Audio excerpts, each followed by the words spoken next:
Bonjour tout le monde, ici Kevin Amédée, j'espère que ça va bien. Aujourd'hui, on est le lundi 22 juin et après 3 mois de confinement et à travailler très fort, en tout cas à Gospel Vie, c'est le temps de prendre des vacances. Et donc je vous annonce que je vais être en vacances, ok? Là je suis dans mon véhicule, mais je pars pas en voyage. De toute façon, il n'y a pas grand place où aller. Mais je vais rester au Québec et puis on va s'amuser au mieux avec la famille, voir des amis aussi et tout ça. Et à défaut de pouvoir partir en voyage cette année, je pense à une personne. C'est un couple en fait que Gospel Vie soutient depuis des années. Il s'agit d'un couple missionnaire qui se trouve en Afrique du Sud. Donc le pasteur Pierre Paradis et son épouse Marielle qui ensemble font une belle œuvre en Afrique du Sud. Et puis on a eu le plaisir de les recevoir. On a eu le plaisir de les recevoir à Gospel Vie il y a quelques mois parce qu'ils étaient de passage au Canada.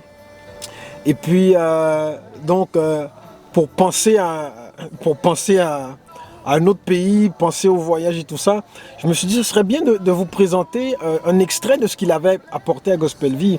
Dans cet extrait, notamment, il nous raconte son témoignage, comment lui il est devenu chrétien. Je pense que ça va vous inspirer tout ça. C'est bien drôle aussi la façon dont c'est arrivé pour lui en tout cas.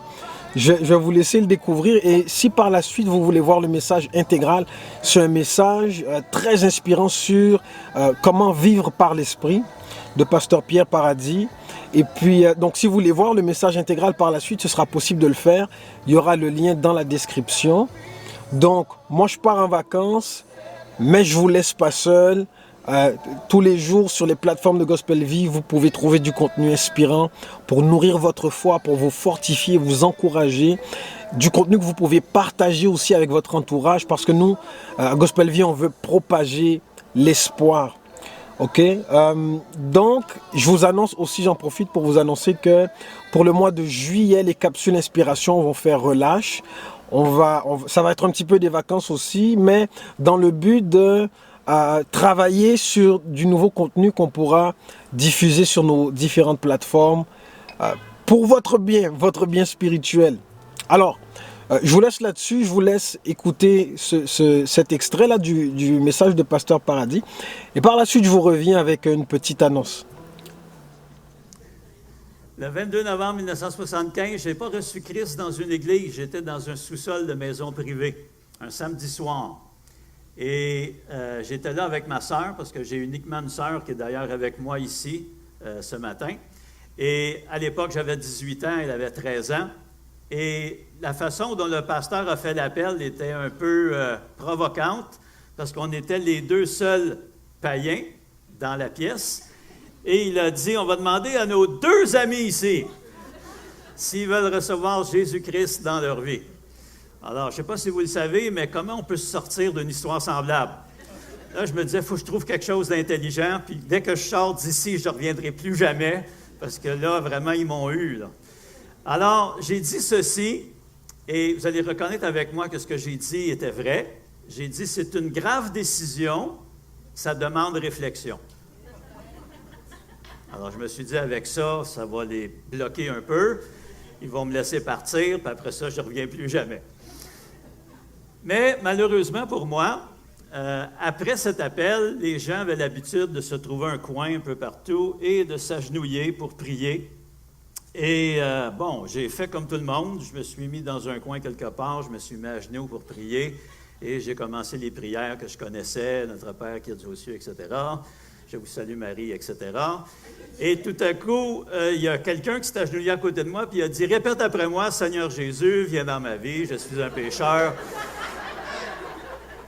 Et j'ai simplement fait de la prière et j'ai été sauvé ce soir-là.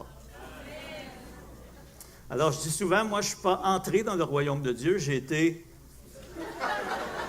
propulsé dans le royaume de Dieu. Ça, c'était le samedi soir. Devinez où j'étais le dimanche matin. J'étais à l'église. Et depuis ce temps-là, le dimanche, je suis à l'église. Ça fait juste 44 ans.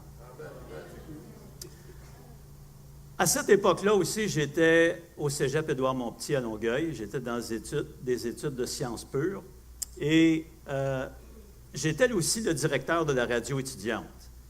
Alors, je ne sais pas si vous connaissez un peu les milieux de cégep, mais la radio étudiante, ce n'est pas un endroit très recommandable. On avait un nuage dans notre local qui n'était pas la Shekinah Glory, ce n'était pas la gloire de Dieu, c'était plutôt provoqué par d'autres substances. Et j'étais le directeur de cette histoire-là.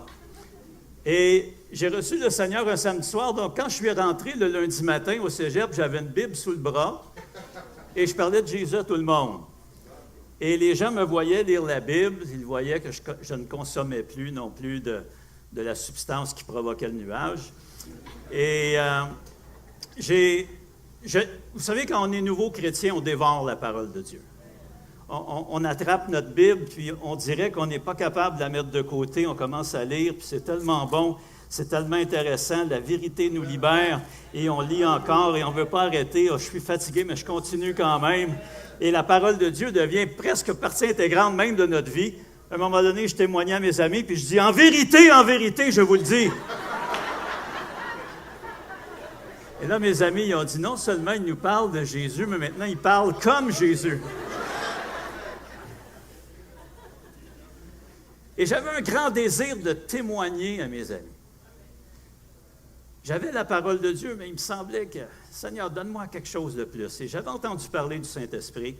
Et vous savez, à chaque année, dans nos églises, souvent, on a cette tradition en janvier d'avoir un temps de jeûne et de prière. Et j'avais demandé à Dieu, s'il te plaît, pendant ce temps, que je puisse être rempli du Saint-Esprit. Et c'est arrivé. Alléluia. Et ça m'a grandement aidé dans ma vie chrétienne d'être rempli du Saint-Esprit. Ça, c'est mon expérience personnelle, mais je connais des milliers de gens qui ont vécu la même chose aussi. Quelle transformation quand l'Esprit de Dieu, on lui donne le contrôle dans notre vie, qu'on lui permet de nous oindre pour la tâche à laquelle il nous appelle chacun d'entre nous. Le Saint-Esprit ne veut pas juste oindre des pasteurs et des prophètes et des apôtres. Le Saint-Esprit veut oindre chacun d'entre nous, qu'on soit rempli de la puissance du Saint-Esprit. Ça, c'est le discours de Luc. Luc nous dit, soyez remplis du Saint-Esprit. Alléluia. Vous savez, c'est un peu la réponse au souhait de Moïse. Un jour, Moïse, Dieu lui a dit, la tâche est trop grande pour toi, je vais prendre l'Esprit qui est sur toi et je vais le mettre sur 70 anciens d'Israël. Et Moïse, quand il a vu que ça s'est accompli, il a dit non seulement qu'il y en ait 70, mais que tout le peuple de Dieu devienne des prophètes de l'Éternel. Sa prière a été accomplie le jour de la Pentecôte. Les 120 qui étaient dans la chambre haute ont tous reçu la plénitude du Saint-Esprit. Frères et sœurs, j'espère ce matin être capable de créer cette soif dans votre cœur, d'être constamment, toujours rempli du Saint-Esprit, afin d'être efficace dans votre témoignage, afin d'être efficace envers cette génération qui se perd, parce qu'elle n'a plus aucun repère spirituel. Notre génération a besoin de voir des chrétiens qui vivent comme des chrétiens. Alléluia. On a besoin peut-être de retourner au mot « disciple de Jésus-Christ ». Alléluia. Parce qu'il semble que le christianisme ou la chrétienté a perdu de son autorité et de sa saveur. Mais le Seigneur veut rétablir cela. Et je crois qu'on peut vivre ces temps-là ensemble. Amen. Luc va dire dans son chapitre 11, verset 13, il dit « Si donc, méchants comme vous l'êtes, vous savez donner de bonnes choses à vos enfants, à combien plus forte raison le Père Céleste donnera-t-il le Saint-Esprit à ceux qui le lui demandent? » Alléluia. Voyez-vous, le problème qu'on a eu longtemps parmi les évangéliques, c'est qu'on prenait la théologie de Paul pour expliquer Luc. Alors, dans la théologie de Paul, c'est impossible un chrétien sans le Saint-Esprit. Alors, on a conclu que le Saint-Esprit, on le reçoit à la conversion. Mais Luc nous montre des gens qui sont chrétiens, mais qui n'avaient pas reçu le Saint-Esprit. Dans la chambre haute, par exemple, est-ce qu'on peut nier que les 120 dans la chambre haute n'étaient pas des chrétiens? Ils étaient là en obéissance à Jésus-Christ. Ils étaient là en train d'attendre la promesse du Père. Et qu'est-ce qu'ils ont reçu? Ils ont reçu la plénitude du Saint-Esprit. Il y a eu aussi ces Samaritains à qui Philippe a prêché Jésus-Christ. Ces gens-là ont été sauvés, ont été baptisés. Mais quand Pierre et Jean sont venus, ils ont imposé leurs mains, ils ont reçu le Saint-Esprit.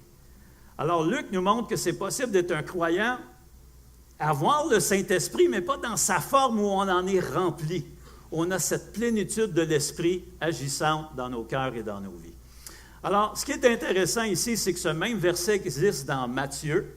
Mais dans Matthieu, ça va dire, « Si donc méchants comme vous l'êtes, vous savez donner de bonnes choses à vos enfants, à combien plus forte raison le Père donnera-t-il de bonnes choses aussi à ses enfants? » Alors, Luc fait une petite altération. Pourquoi? Parce qu'il a quelque chose à nous dire. Il dit qu'une des meilleures choses qu'on peut recevoir de la part du Père, c'est d'être rempli du Saint-Esprit. Alléluia. Merci pour les 2-3 amens que j'ai eus. Alors, la procédure est quand même assez simple quand on regarde cela. Il faut le demander. Alléluia. Jacques va dire, vous demandez, vous ne recevez pas parce que vous ne demandez pas. Ou il va dire, vous ne recevez pas parce que vous demandez mal dans le but de satisfaire vos passions et vos désirs. Ici, on demande selon la volonté de Dieu. Donc, c'est une procédure très simple, demandez. Deuxième chose, on doit croire. Croyez. On ne peut pas recevoir quelque chose sans le croire. On a été sauvés, le jour où on a été sauvés, on a cru qu'en confessant Christ comme notre Seigneur et Sauveur et en lui demandant de venir dans notre vie, le Seigneur était pour le faire. Et on l'a cru. On s'est levé, on a dit maintenant, je suis un croyant, je suis un chrétien, je marche avec Dieu. C'est la même chose avec le Saint-Esprit. Et finalement, il faut le recevoir. Dans Actes 2, verset 4, ça nous dit « Chacun d'eux fut rempli du Saint-Esprit et ils se mirent à s'exprimer en d'autres langues selon que le Saint-Esprit leur donnait de s'exprimer. » Alors, quand on regarde cela, il y a une chose parfois qui peut nous bloquer. On pense que le Saint-Esprit va prendre contrôle de nous, on va entrer en transe, on n'aura plus aucun contrôle sur nous-mêmes, mais c'est complètement contraire à l'enseignement des Écritures. La Bible dit que l'esprit des prophètes est soumis aux prophètes. Lorsqu'on reçoit le Saint-Esprit, c'est le Saint-Esprit qui va nous inspirer des paroles que nous ne comprenons pas, mais c'est nous, avec notre bouche, qui allons les dire. Et c'est aussi simple que cela. Demandez, croyez, recevez. Alléluia. Voilà, c'était le pasteur Pierre Paradis, donc missionnaire que Gospel Vie soutient avec son épouse Marielle en Afrique du Sud. Donc à Gospel Vie tous les mois, en fait le dernier dimanche de tous les mois, à Gospel Vie c'est le dimanche missionnaire.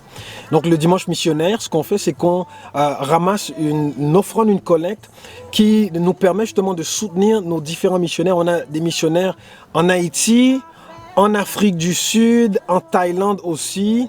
Et puis c'est vraiment un privilège de participer à cette belle œuvre qu'ils font à travers le monde. Et la vision, ce qu'on a à cœur à Gospel Vie, c'est de pouvoir investir dans la mission, toucher plusieurs pays. Et éventuellement aussi, on veut développer un programme pour former des missionnaires maison pour, aussi par la grâce de Dieu, si Dieu le permet, à envoyer des gens dans d'autres pays, dans d'autres parties du monde pour inspirer, toucher et faire l'œuvre de Dieu. Donc je vous invite dimanche prochain à vous connecter avec nous et à participer à cette offrande-là qui contribue justement à soutenir les missionnaires qui font un travail. Ce sont des gens qui ont abandonné beaucoup de choses, ils ont fait des sacrifices, ils ont consacré leur vie à annoncer Jésus-Christ et à toucher des vies pour Dieu. Et ces hommes, ces femmes-là, il faut les honorer. Donc, je vous invite à soutenir ces missionnaires-là avec nous. OK? On se retrouve, en fait, mercredi. Il y aura quelque chose de préparé pour la capsule. Inspiration, toujours à midi. OK? Mais ce sera également des extraits de messages que je pense pourront vous bénir. Et ce ne sera pas des messages de moi, mais je vais vous présenter aussi mes collègues et vous inspirer avec ça. OK? Donc, je m'arrête là. Je vais vous souhaiter pas seulement une bonne journée en ce lundi 22 juin, mais une super de bonne semaine. J'ai hâte de vous voir. Moi, je vais me reposer. Profitez-en aussi pour vous reposer si vous prenez des vacances. Et puis, que Dieu vous fasse du bien. OK? Ciao.